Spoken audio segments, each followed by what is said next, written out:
మా ఊరు శాంతినగర్.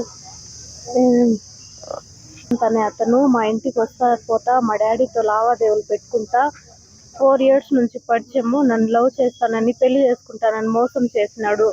ఇప్పుడు నేను ప్రస్తుతానికి ప్రెగ్నెన్సీ చేసి ఇప్పుడు సంబంధమే లేదు నీకు నాకు అని చెప్పి మోసం చేసినాడు. మేము వచ్చి కంప్లీట్ ఇచ్చినాం. మీరే ఏదో ఒకటి న్యాయం చేయాలని కోరుతున్నాను. మా ఇంటికి వస్తూ పోతూ లావాదేవీలు చేస్తున్నాడు సార్ మా డాడీతో.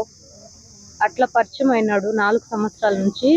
అప్పటి నుంచి కూడా నన్ను పెళ్లి చేసుకుంటానని చెప్పి లవ్ చేసి పెళ్లి చేసుకుంటానని చెప్పి మోసం చేసినాడు. ప్రెగ్నెన్సీ చేసినాడు సార్. మా తల్లిదండ్రులు లేని సమయంలో మా ఇంటికి వస్తూ పోతూ నన్ను శారీరకంగా లొంగి తీసుకున్నాడు సార్.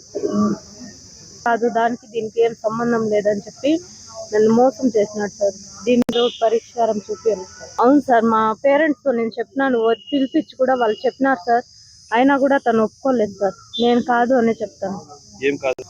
దీనికి నాకు కారణం నేను కాదు అని చెప్పేసి ఇప్పుడు ఇద్దరు కూడా దీనికి దానికి ఏం సంబంధం లేదు నేను చేసుకోను అని ఎంతమందిలో అయినా చెప్తాను సార్. పోలీస్ స్టేషన్లో కంప్లైంట్ ఇచ్చినారమ్మా? అవును సార్, ఇచ్చినాం సార్. పోలీస్ స్టేషన్లో మేము కంప్లైంట్ ఇచ్చినాం సార్. పోలీసులు ఏం చెప్పారు? ఈరోజు FIR ఫైల్ చేసినారు సార్. కంప్లైంట్ ఇస్తున్నాం సార్. న్యాయం చేయాలని నేను కోరుకుంటాను. నా పేరు శాంతినగర్లో ఉన్నాము. శ్రీకాంత్ అనే అబ్బాయి చింపరపల్లి నుంచి వచ్చి ఇంటాంతో కలిపి వ్యాపారం చేసేవాళ్ళు. వడ్డీకి డబ్బులు మేము తీసుకున్నాము. అంగడికి వెళ్ళని 50,000 ఇచ్చినాడు. 40,000 దాకా వడ్డీలు తిన్నాడు.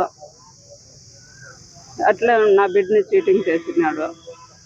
నమ్మించి మోసం చేసి ఇప్పుడు ప్రెగ్నెన్సీ చేసి మాకు తెలీదు అనేసి చెప్తా ఉన్నాడు. మేము లేనప్పుడు వచ్చి మా ఇంటికి వచ్చి మా పాపని చనువుగా ఉండి ఏమేమో మాట్లాడి లొంగు తీసుకున్నాడు. మేము అడిగితే లేదని చెప్పినాడు. మా ఇంటికి శారీరకంగా వస్తా పోతా అట్లా చేసినాడు సార్. పెద్ద మనుషులకి పిలిచి ఇట్లా మా 3వ నెల మా బిడ్డకి ఇట్లా మోసం చేసినావే అంటే నేను కారణం కాదు అని చెప్పినాడు. అందుకు న్యాయం చేసి ఇప్పుడు పోలీసు వాళ్ళ దాకా వచ్చినాము, కేసు పెట్టినాము.